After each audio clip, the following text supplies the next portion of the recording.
In this series, we are going to talk in detail about the Panchkosha model.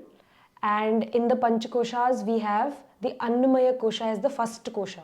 So we know that yoga explains personality in various dimensions. It's not just what is visible to us or what is perceived by the five senses that can define our personality. Our personality is way beyond what we can see, touch, hear, smell, or experience. Now, talking about the most grossest level of personality, the first identification that we have with ourselves is our physical body, and that's what is called Annamaya Kosha.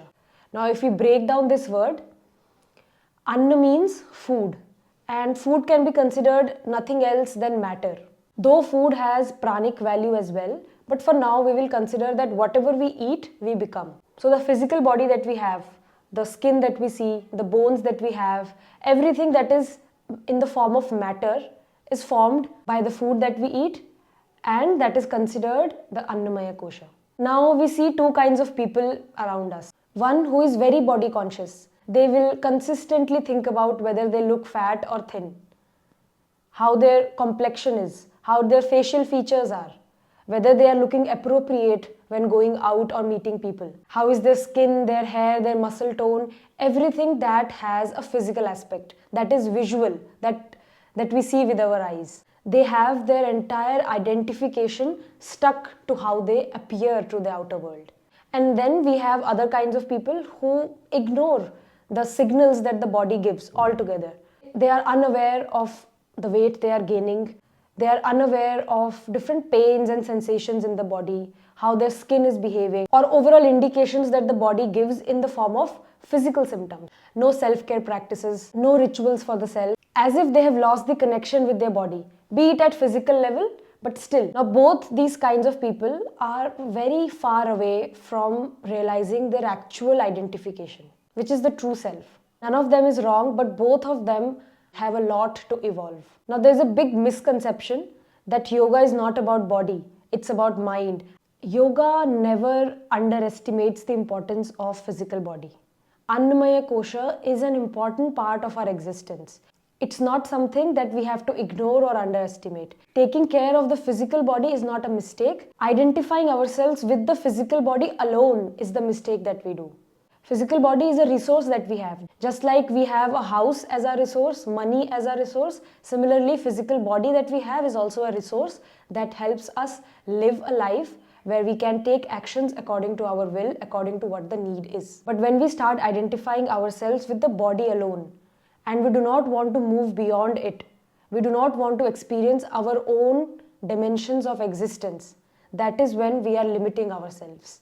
Now we know that taking care of Annamaya Kosha is also very important, and here comes the importance of physical yogic practices like Shuddhi Kriyas, yogic asanas, which help us in nourishing this kosha, this dimension of our existence. We live as long as the body is alive, and if we start seeing any symptoms, any diseases at the physical level, we know that all other dimensions of our existence, the Pranamaya Kosha, the Manomaya Kosha, the mental body, all of them start getting affected. Now we should always think that one kosha is a stepping stone for us to move towards the higher koshas. So when we are involved in physical practices of yoga like yogic asanas, it's not just to build a healthy body, but it helps us move towards the Pranamaya Kosha, to nourish the Pranamaya Kosha, to move closer to the experiences of the Pranamaya Kosha. You would have seen that after practicing a set of asanas, the overthinking in the mind reduces, because the flow of asanas can break the flow of thoughts in the mind. This is how working on one kosha can help us dive deeper and experience the higher koshas. Similarly, while doing asanas, we expand our body. We expand the muscles of the lungs. We expand the abdominal organs. And this suddenly helps us breathe better. We see that our breathing becomes slower and deeper. We start feeling that the energy in the body has increased. We do not feel exhausted, rather we feel energized, which shows that the Pranamaya Kosha has gained that energy. So paying attention to the Annamaya Kosha is the first step that we can take towards the journey of experiencing the higher koshas. If you are not aware at your physical level, if you are not conscious at the Annamaya Kosha level, then it's very difficult to move towards the experiences or the practices of Pranamaya Kosha or Manomaya Kosha for that matter. We should always know that this is a long journey, and we should always start with the grosser aspects of our existence.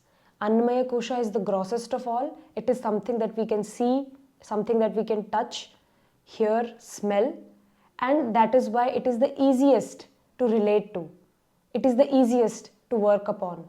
And it is our duty to keep the Annamaya Kosha fit and healthy, because if the Annamaya Kosha is not fit, if the diseases have manifested in the physical level, you can never concentrate your mind on higher practices. The physical pains and sensations will always distract your mind towards them and drain all your energy, and you will never be able to move up the ladder. So start small, start from taking care of your Annamaya Kosha, your physical body. In the coming videos, we'll talk about the higher koshas, the Pranmaya Kosha, Manomaya Kosha, Vijnanamaya Kosha and Anandmaya Kosha in detail. Till then, thank you and namaste.